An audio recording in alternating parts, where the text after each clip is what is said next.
Jane Patterson, our political editor, is joining us now. Jane, are you there? I am, John. How are you? Yeah, good.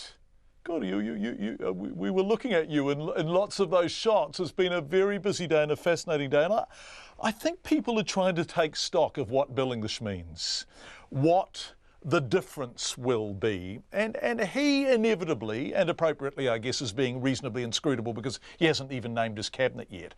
And yet there are hints about trying to include some of the people who have been excluded, trying to address the fact that people, even with jobs now, are seriously struggling to get by in Auckland, for example. What's your sense on how Bill English will be different? Look, he made quite a point today of talking about that social investment approach that he's been championing as finance minister all the way through.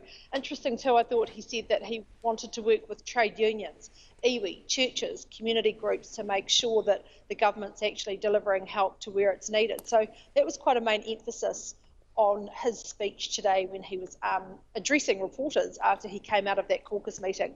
I think the other difference, just in terms of style, is he is a social conservative, where Key was much more liberal. Bill English certainly has personality, but I think he's probably going to be a little bit more subdued than John Key was. So it's very early, but I think he's certainly giving indications. He says he's not going to take on a portfolio like Mr. Key had tourism, but he will still be keeping a hand in that social spending and keeping an eye over all of those portfolios that touch on it.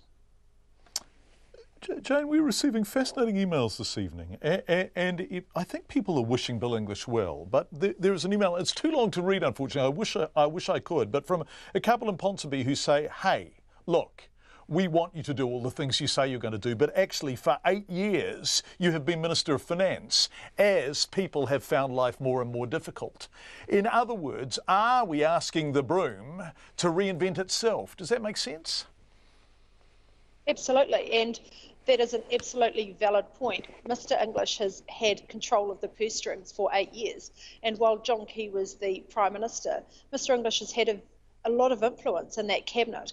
So it is really up to him, as we see often in these new prime ministerships or people taking on these roles, they will make statements and then it's up to whether they actually deliver them or not. So whether this is something he's wanted to do more of and hasn't been able to get the buy-in from Mr. Key, whether it's one way of marking himself out from John Key's regime, we're only going to see that through budgets and through policy decisions as he really starts to settle into that job.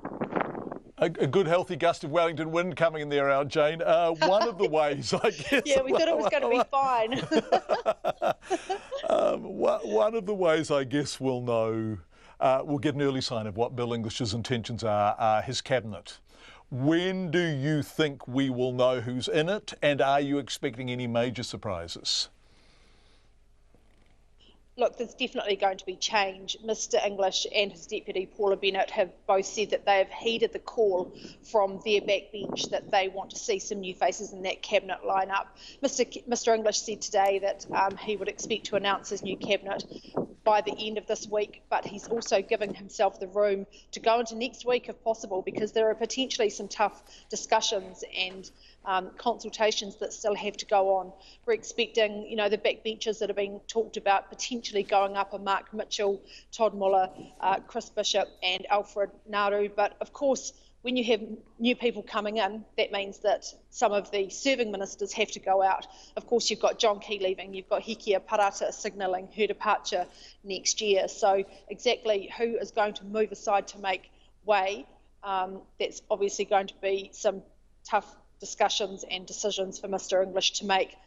I really think that he would breach faith with that caucus if he didn't make a significant and visible change to that caucus lineup, to the cabinet lineup, sorry. Yeah, that's going to be absolutely revealing, isn't it? Jane, just before we go, very quickly, have you gone, Jane? Are you still there? I'm still here. Yeah, just before we go very quickly, you've written this up. Tell us what it's called, your description of the day on the internet so people can find it. What it's on the RNZ website, right?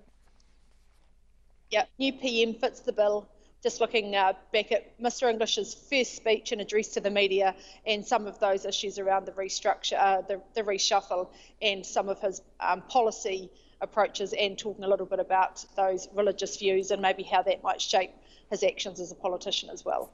Thanks, Jane. You can find that on the RNZ website.